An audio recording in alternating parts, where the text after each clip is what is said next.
I'll be sitting right here. Is it recording? Yep. Is it better? Hold on. I'll flip out the screen. It's so cute. I'll sit. It looks like I'm not wearing pants.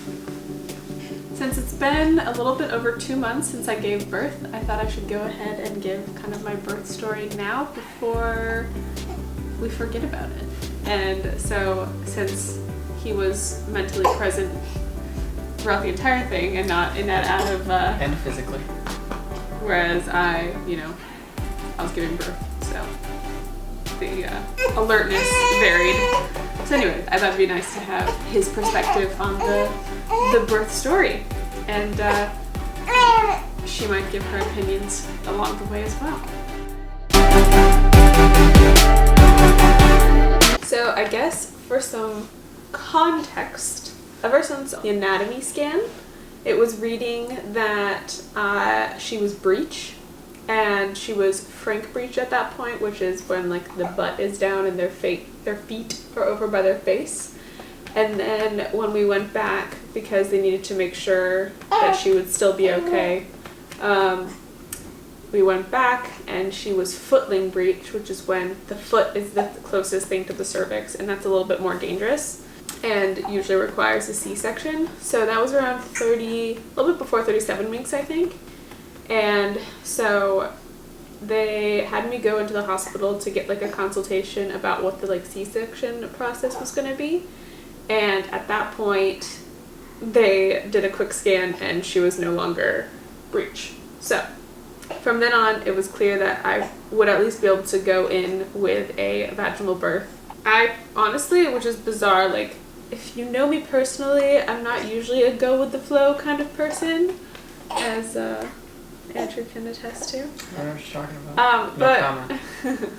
but for the birth process, I was quite go with the flow when like I was like, you might have a C-section. I was like, alrighty, I'll have a C-section. Like nothing really fazed me much, and I think that was a blessing because I normally would be stressed out by not having like a game plan. Fast forward to 41 weeks. So the standard, at least in British Columbia, I don't know if it's all of Canada or whatever, but the standard is you can be induced starting 10 days after your due date. And about 1 week after your due date, they'll bring you in for a scan to make sure the amniotic fluid is good, and that's just to make sure that like you can stay pregnant longer, and that it's not like urgent to get the baby out. So at that scan, they were doing like their measurements and everything, and they give you like an estimate of what they think the weight is based on their measurements. And even though she had been measuring small, at that appointment she was measuring at 9 pounds. So I left there with a little bit of like, oh boy, that's not what I was, looking forward to or hoping for. I mean, I just wanted a healthy, happy baby, but, I was kind of looking for a healthy, happy, small baby to make the birthing process a little bit easier. Yeah. So I left a little bit stressed from that appointment.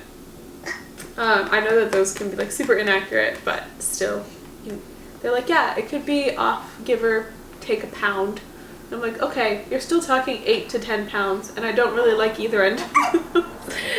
We get home from that ultrasound, and I get a phone call from my midwife not even an hour later, and she was like, okay, so the way it works is if you're measuring at 4 kilograms, the baby size is measuring at 4 kilograms, then you can go in for earlier induction. So I was already a week overdue at this point, and because she was measuring at 4.2 kilograms, we were allowed to go in for an induction consultation that day. So we went in, they just did some, goodness. They did some measurements and just like a monitoring. Everything looked good, and they scheduled an appointment for the next morning to come in for Cervidil. This is a birth story, so things are going to be a little, blunt and graphic maybe. It is viewer discretion advised.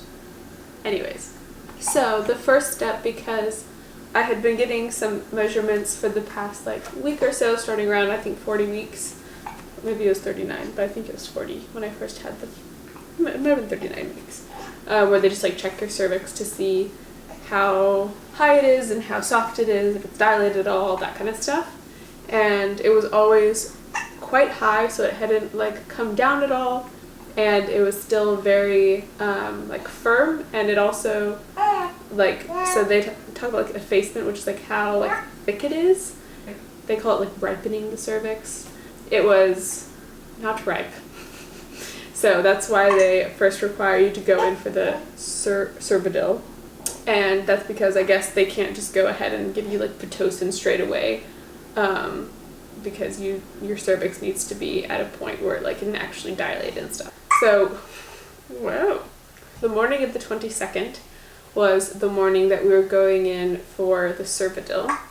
So you go in and they stick this, like, it almost looked like mesh. And it had some sort of hormone or I don't know, something that your body naturally releases to like get it going. And they just kind of put that up. The vagina? Yeah, in your vagina, up near the cervix so that it kind of gets absorbed. And yeah, I found out later that it also dries out your vagina, which we'll get to later. They said that it could induce like labor and contractions that night, but more than likely I'd have to go back the next morning and they would just redo it again, because with how high and not ripe my cervix was, they thought it might take a couple of those medications to kind of really get things going. That evening around 6:45, I started having some contractions every like 5 minutes or so, and I had a lot of Braxton. Do you want to hang out with Papa? There you go, Papa. There we go. What was I saying? You'd had a lot of Braxton Hicks. Oh yeah, I had a lot of Braxton Hicks throughout pregnancy, and there were even some nights where they were quite regular. But this time I was like, no, I feel like these like kind of hurt a little bit. But I, throughout the whole thing, was very much like thinking it's going to hurt so bad that I had a really hard time like estimating, like on the scale of 1 to 10, what the pain was. Just because I was like, well, if it's like the ultimate pain, then anything compared to that is so low, right? So anyways, I was struggling to like really tell her like how painful it was. But she was like, well, it's probably just like the cramping that you get from the medication. It may not be labor. So if it starts to get unbearable, then like track it again. So that was around 7:45 that I had written her. So it had been about an hour of those contractions every like 5 minutes or so. And around, I have my contraction tracker still on my phone, so I know the contractions from that night. Starting at around 9:20, we started tracking again because it started hurting pretty bad, and I was like, I think a bath might help. So they started getting pretty regular at that point, and I'd say maybe an hour into the bath or so, maybe a little bit less, I started having to like move around. I could no longer just sit still, and I was like needing to like stand up or move around, and at that point I guess back labor was starting to get pretty bad. Well, I am not the type to have done all the homework that could possibly be done on the birth process, so that when the time comes, I know all the stages and what to expect. So I was quickly flipping through, what's that book called? The Birth Partner? The Birth Partner, yeah. It wasn't that I hadn't done any homework, but I wanted to know just a little bit more information on what the progression would look like, especially so that I could look for the signs that Esther was presenting and get a feel for how far along things might be in terms of, you know, how painful the contractions were and how far apart they were and how long it had been. Yeah, it was not fun. It was not fun. That's correct. Toward the end of the bath, which I think you had used for maybe like an hour, you were in quite a bit of pain, and so you asked me to start pushing on your back, your lower back, through each contraction. I think at that point we had moved into like the bedroom, and I was kind of bent over the bed during a lot of the contraction. Yeah. Your mom was there with us, Mm-hmm. and so she was kind of watching with a concerned look, trying to see if what we were thinking in terms of calling our friends who took us to the hospital, when we might be doing that.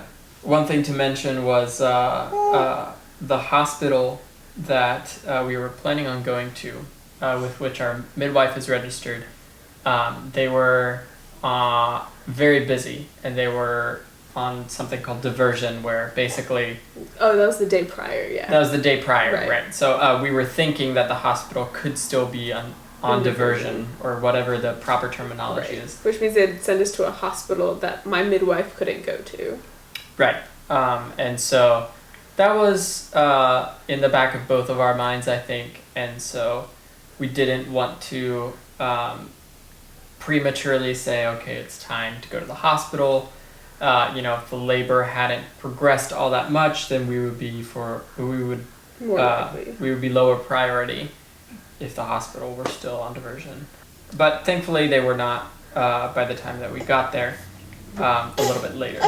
Yeah, and we did call the midwife a couple times during this time after the bath, and being like, okay, it is becoming a little bit more frequent, and it seems to be progressing. So what was it, 1:30ish is when we decided to finally go? I don't remember. I want to say it was sometime between midnight and 1 that we made the call to our friends, who very kindly came to pick us up and dropped us off at the hospital. Before we left, so I had heard of all those stories of like first time moms who are like, basically they just have like digestion issues and they end up going to the hospital thinking they're in labor, and like all those kind of stories.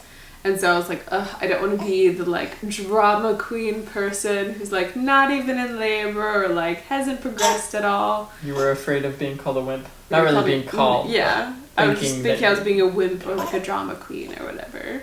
And then on top of that, because our pastor was the one who was going to be bringing us to the hospital, I was like, what if he wants to do like small talk? I was like, I can barely talk through the contractions. What if he wants to talk? I can't talk. And so anyways, that resulted in me freaking out and crying on the floor. And it was perfectly fine. He has 3 kids of his own. He knew how to get to the hospital real well. So that was not a concern. So we got to the hospital and they put us into like triage. Yeah, triage, to wait for my midwife and then for like the birthing room to be set up.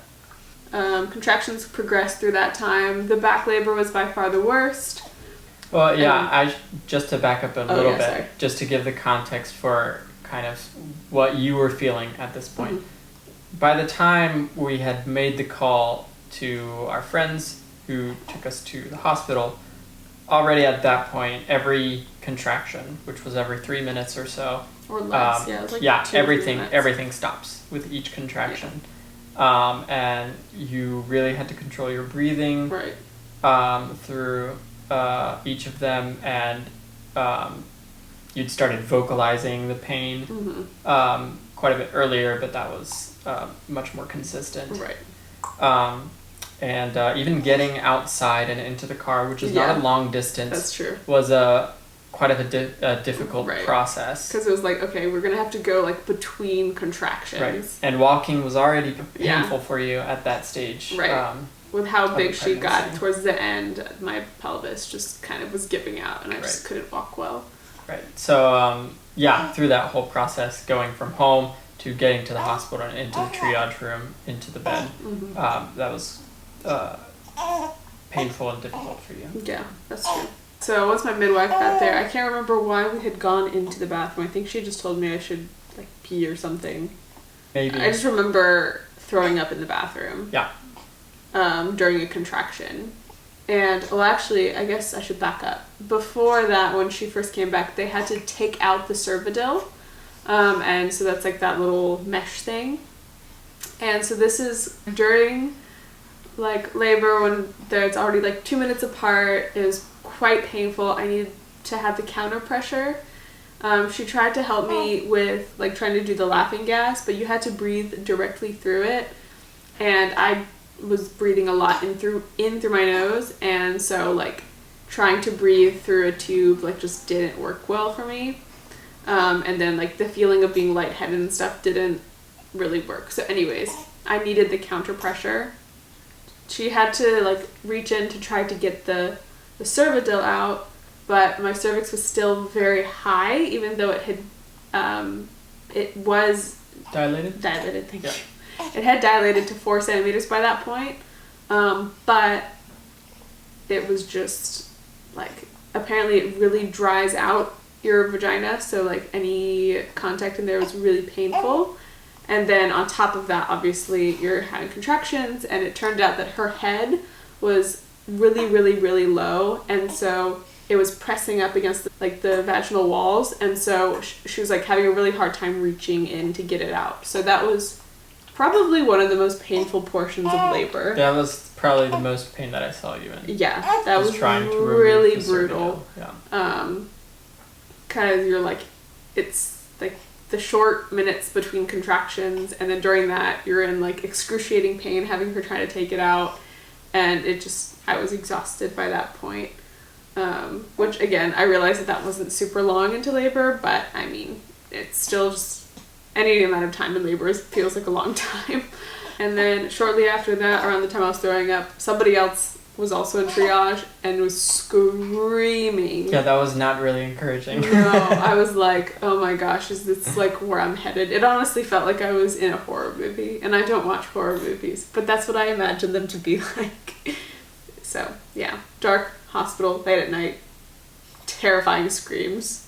It's not an enjoyable moment for me. Like if you imagine the stereotypical movie scene in which it's implied that somebody's being tortured behind walls. Yeah.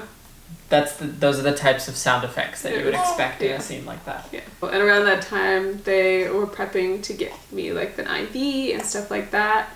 And so there's just like a good bit going on. And then aside from that, I was just trying to get through the contractions.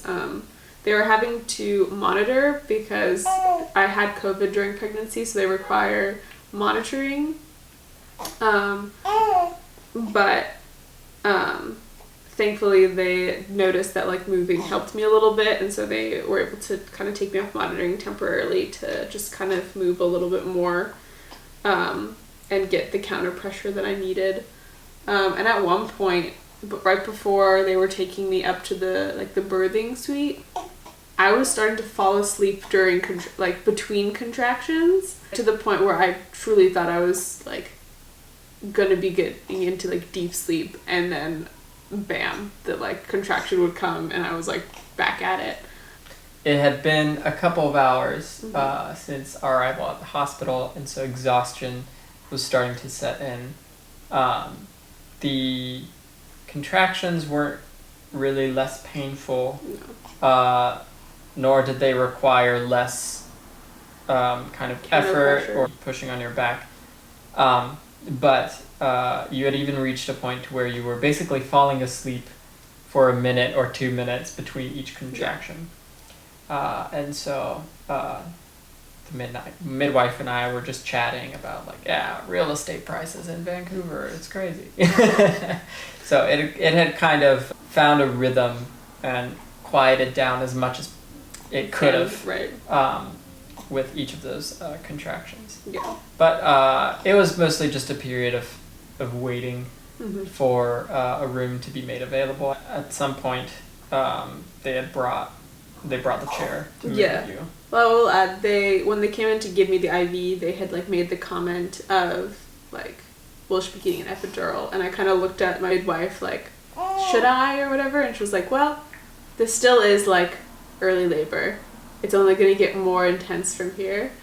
And I was like, yeah, the epidural sounds great. I would appreciate that. Like I said, I really didn't have very many expectations, if any, going into labor. It was just kind of like, let's see how I react, and like I trust the team, the medical team, so like I'll just do kind of what they recommend. So when the wheelchair arrived, it was already like like Andrew had said earlier, going to the car was already a process in and of itself, but this is a few hours later, and so things were even more difficult. I was more tired, and so trying to like walk over to the wheelchair and then, so trying to sit still on the wheelchair, which was uncomfortable, but more than that, just trying to sit still during contractions was really challenging. And they try to like time things because obviously they work in labor and delivery, so they are very good about like knowing what you're dealing with. They see it multiple times a day, all day. And so they try to time things to go like in between your contractions. But yeah, so that was a challenge, just trying to sit still and then get wheeled up to the room. We got wheeled up to the room and immediately I had a contraction that was really strong and I threw up again.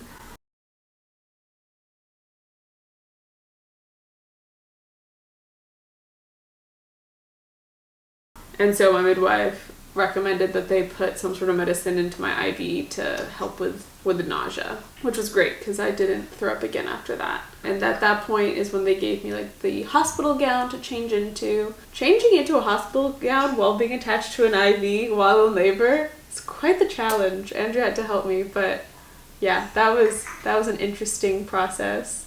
Oh, during the changing was one of my strongest contractions. Usually counter pressure obviously didn't help in the sense that like, oh, pain relief, but it like helped make the contractions bearable. But he was trying to push down on my back because I asked for it, and then like immediately like it was hurting too bad, and so like him touching me made it worse, but also him like not touching made it worse. Like it was just a bad contraction, and I just like I didn't know what to do. Obviously he's trying to help me, but he can't just like read my mind, and I'm like trying to communicate, but I don't really know what I need because it's new territory. It was just a very sudden shift from counter pressure is needed every contraction to do not touch me when I have a contraction because it's very painful. And it was no like gradual transition. It was one contraction to the next. Was every contraction after like that? I don't remember because epidural was quite soon after that. Right, and I couldn't push on your back when they were putting in the epidural. Yeah, so at that point, while Andrew's helping me change, they're setting up everything for the epidural. So after I get changed, they pull me over to the bed, sit on it, they raise it up. I was sitting on a chair, your feet were on my knees, and so my head was at like waist height. At that point, everyone knows the drill. I was the only one that didn't know the drill. But, well, me too. Yeah. The guy who does the epidural is like giving the rundown, telling me about the like side effects, just doing the normal consent type stuff. So he's like talking to me, and then I get a contraction and it becomes very obvious that I'm not paying attention anymore. So he like goes and does some other things, comes over, finishes up the explanation. At that point, he goes behind me and it starts like walking me through what he's going to be doing because they needed to make sure everything was sterile. Andrew could no longer do counter pressure and like apply pressure to my back, and really like aside from like my legs, like he couldn't really touch me. And so they explained we're gonna wait for your next contraction, and then right after that contraction is when we're gonna get the epidural stuff going because they do it in between contractions to minimize the risk of you moving. And he was like, I'm gonna let you know the period that you need to be very, very still. They tried to do the laughing gas again, which I just couldn't get quite right, and it just wasn't helping. There was some foul language at this point, I recall. But again, my midwife was so kind. She was like, "You're so strong," and like doing all those kind of things to like encourage, which was really helpful, despite the fact that I probably sounded like an ungrateful jerk. I never directed. I never directed anything like. Yeah, I know some people in labor like get mad at people. I never like directed any anger towards people, but I definitely at that point had some foul language. And I also remember saying I just needed to stop, and I was like pleading for it to stop, which. Again, epidural, we'll get to that. So he explains that he's about to do this medication or like numb the area that he's going to be applying the epidural in. So that has like a stinging effect, and he just kind of let me know like this is probably going to hurt the worst of anything. He just like gives the warning, happens, and then he goes, now you need to hold still. So I guess that's when the epidural went in. Yeah, the moment that happened, you could tell when it happened because just the expression on your face was nothing like I'd ever seen. What do you mean? It was just a very like primal reaction when it hit whatever it was, because your eyes got very big and you made it like a very deep like moaning sound. That probably would have been during a contraction. No, it was when they put the needle in to guide the epidural. Interesting. I don't remember. You could kind of see the moment that it happened, because it was almost like a muffled gasp that you made when. Weird. Yeah. I have no recollection. It was very strange to see. Huh. Well, you learn something new. There you go. He does puts the needle in or whatever, and lets me know when it's like safe to move again. At that point, they have you like bent over kind of funky, and you're like holding a pillow to make sure you have like the shape just right. I don't know about you, but I personally didn't really understand what epidural was, and I still don't fully. But from the vibe that I got, again, I couldn't see the needle. Everything was done behind me. I never saw it. But it seemed like it's essentially like an IV for your back. And I don't know why I always pictured it as like a needle's always in your back. I don't know. I thought the same thing about IVs before I had an IV. So there's like a tube running all the way up your back. And it's attached to the same thing that the IV for your arm is attached to. And so every time the medication's pumped in through it, you could feel like the cold liquid like run down your back and then apparently into your back. So it was very bizarre, but they had like tape all covering your back. Once that was done, there was still a few more contractions that I was feeling to like the max, but I could no longer like move around. It was not very many contractions before it really started to work. Yeah, it kicked in pretty quickly. Yeah, because I couldn't like get up and move and stuff, but they had me lay on my side because that's, I guess, it works with gravity is what they were saying, and so periodically they had me roll over to my different sides to make sure each side was properly numb. And so once I was on my side for a little while and Andrew was there just to kind of support me through those contractions. You're a silly girl. I think my midwife left shortly after that because she said she was going to come back in about an hour to check, like once I was fully numb and it wasn't going to hurt again, for her to do the cervix check to see how my dilation had progressed. Andrew went to the couch and went to sleep. And when my midwife came in to do the check, I'd only progressed to 6.5 centimeters. So again, I'd arrived, she checked me probably around 1:32 a.m. and this was probably like 5:36 a.m. And so I guess it just wasn't quite the speed that they wanted it to be. And so at that point, they recommended oxytocin. Or Cervidil was the thing that first got it going. Then they had Pitocin going through my IV.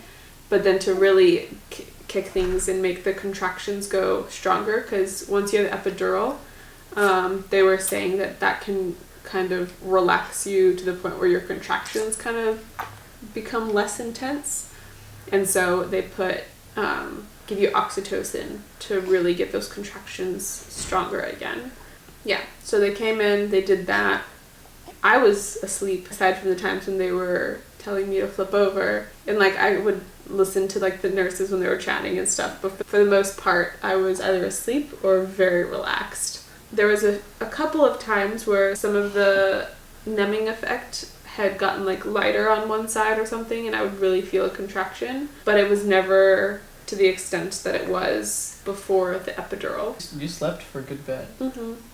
You didn't wake up at all with the midwife. Like there was midwives changing shifts, and like my midwife came in and out. An OBGYN had to come in because once oxytocin is involved, you're technically under the OBGYN at that point, but the midwife is still involved. But you're like technically like under the care of the OB.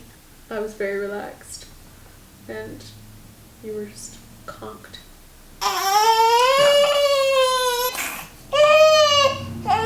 Was there anything that you remember prior to you being woken up? Things really settled down after the epidural. Yeah. Until about 9:30. Yeah.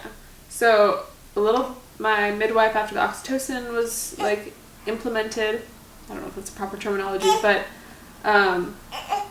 she said she was going to come back in about 2 hours or something like that, so that was probably 7-ish o'clock.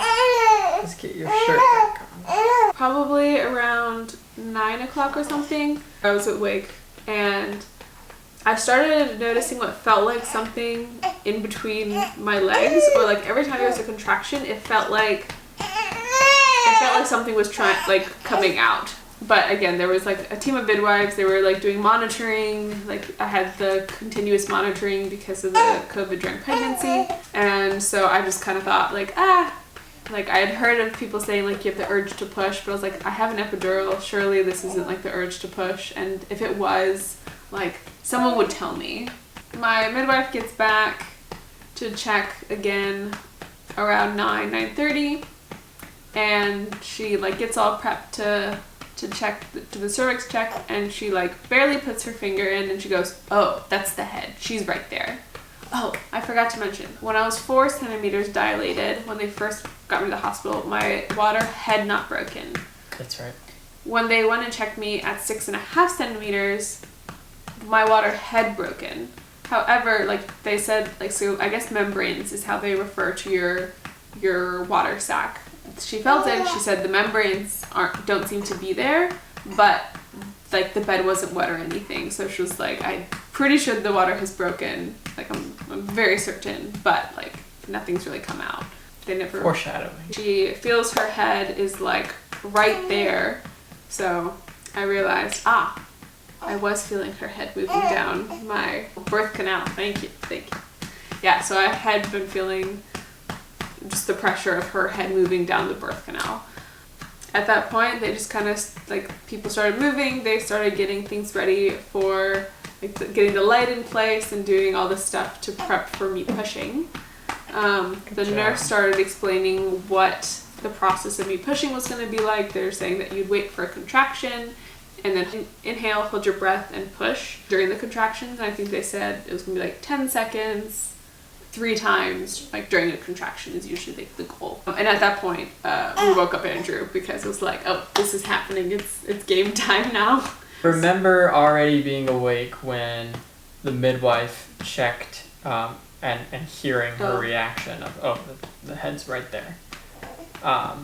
So, yeah, I was conscious. As soon as I heard that, my brain kind of perked up a little bit. Like, oh, it's time. Now seems like a good time to get up. Because they were saying that it could be a 9-pound baby. There were some extra precautions that they were wanting to do just to make sure that, like, if there was, like, shoulder dysplasia, which is where if the baby's much larger, then their head is no longer, like, the biggest part of their body, their shoulders are, and that can cause them to get stuck in the birth canal. And that becomes a little bit more of an urgent situation, and so you need the backup there. Though we should mention that all the healthcare workers that we came across and interacted with up to that point were all saying, it's not a 9-pound baby. Yeah. The ultrasound might say it's 9 pounds, but it's not a 9-pound. Right. Baby. You're a small woman. Yeah, and even the ultrasound tech was not like super confident about it, but you just can't ignore it when it's there. Once everything was set up, they started to have me push, and they like lifted my legs up and everything. I was thoroughly numb and could not hold my legs where I was supposed to and stuff, but it was fine. Within like 3 or 4 contractions, and when I say I was barely pushing, I truly was like barely pushing. Like the contractions themselves were so strong that like my uterus contracting was doing most of the pushing her out. Kind of using the force of your uterus is like kind of how it's supposed to go in an ideal situation. A couple contractions later, and at one point, like right before she was born, my midwife was like, oh wait, stop, because she was like about to like potentially come out, but they weren't sure about the shoulder dysplasia. And so she wanted the OB to be in there in case they needed to quickly like do forceps or do something else that the OB needed to do. And so she like told me to stop, but like even though it was too late, but I couldn't stop. Like I couldn't control it anymore. Like she was coming out. So. I don't know how much you saw from your angle. No, I couldn't see anything. I was watching from the time that we were set up to Right. have you start pushing the actual birth. Right. But the first one or two of those contractions where you were bearing down, you could see her little hair in the tip of her head. And that particular time, when the midwife tried to slow things down, you could kind of see the head come to the widest part, and then basically when it passed the biggest part of the head, like all of her just kind of slipped out, along with a lot of fluid. Yeah. Her head would have like plugged up. Right. She was essentially a cork. Yeah. For my amniotic fluid. Yeah. So a good amount of fluid came out all at once, along with the baby. I remember when she said stop, I remember being really nervous because I thought something was wrong. Yeah. That was the only time where I was like concerned, really. But then, like moments later, she was out. They kind of just toweled her down a little bit and then put her directly on my chest. She was so gross when they put her on your chest. Yeah. I thought they would do a little bit more wiping, but no, she was still dripping. Yeah. That's like a big thing, at least at this hospital, is the immediate skin to skin. And so, yeah, they put her on me and she's very bloody and just slimy all around. Yeah. I think she immediately started crying. I don't think they had to do anything for her to start crying. Yeah. And I think the first cry I remember was like the closest I came to crying. Like I had like the choked up moment when I first heard her before they put her on my chest. But then as soon as they put her on my chest, it went to like I need to be there for you. So that was really cool. You know, she just cried for probably almost an hour while they were stitching me up. She just crying, and they explained that like babies when they first come out do that like really intense cry to get any extra fluid out of their lungs. So that was a fun little tidbit that I did not realize. Totally makes sense. Yeah, I mean, before they started stitching you up, after they put her on your chest, the placenta was still in, and the umbilical cord was still attached inside and to baby. And so you could see and feel the pulsing of the blood in the umbilical cord. So they gave it a few minutes. Sorry, I'll add one more thing. Sure. They gave me a quick shot on the thigh, and that was one of the like hormones to keep the contractions going to ensure that I could easily get the placenta out. But yeah, before the placenta was out, they used these two little plastic things to clip or clamp the umbilical cord off, and then they had me cut with scissors. Quite tough, quite chewy. But after that, it wasn't long before it wasn't long before the placenta came out. Very large, as large if not larger than baby. I never got to see the placenta, but I think the initial birth, like the anticipation of seeing baby, made it so like I didn't really notice the physical like relief that happened then. But when the placenta came out, like I felt the like something had just like exited my body that had been there, and so that was the weirdest like physical like that I felt. But yeah, after the placenta, they started stitching you up. I had a 2nd degree tear and a couple of 1st degree tears. And the 2nd degree, it was a minor. It was very minor, yeah. And then I guess after about almost an hour, they took her to do the weighing, to get her a diaper. The first diaper change was very gnarly, just tar. They weighed her and she was 8 pounds 8 ounces. So the ultrasound was only 8 ounces off, which isn't terrible. When they said that usually it's like a pound, give or take, so that's within the range. Good and healthy. They were concerned a little bit about her blood sugar, but after some colostrum, she was fine. That was like their only real concern. So that was kind of it for the birth portion. Nah. She was born a little bit after 10 a.m. on May 23rd. Yeah. Less than 24 hours after they first gave me the Sorbitol, which was just wild. Yeah, and we stayed at the hospital for a bit over another 24 hours. We had a couple meals. They did some screening for her just to check for different things. And yeah, our friends who dropped us off came to pick us up. And it was a very, very different day-to-day experience since. Yep. Wouldn't trade it. Wouldn't trade it. Any last thoughts? Are you happy to be here? Happy to be here? Very much worth it. And again, I'm very thankful that I was able to go in with such little expectation, because I think it helped, because I think if I went over prepared of like, I want this, I need this, and like everyone's different, so some people that might work for them, but with how I was feeling, just kind of like, you just kind of get into a daze, and I can't imagine trying to like have like a game plan. And so I really appreciated I could trust my midwife and just be able to kind of lean on the medical staff to kind of guide me. I am very thankful that it was a relatively easy and smooth process. Very grateful to our friends for taking care of us, really, even during the pregnancy stages. Yeah. But especially during that immediate time frame. Very and thankful to have had your mom being here, especially afterward. Yeah. Was huge. I'm so glad we had the midwife that we did. It was just a very good fit for us. And, obviously all the healthcare workers that took very good care of us. It's only fitting that we've had her commentary for this story. Feel like Andrew being in videos and giving his commentary on stuff? Leave a comment. How's that guy doing? Say, see you in the next one. Bye bye.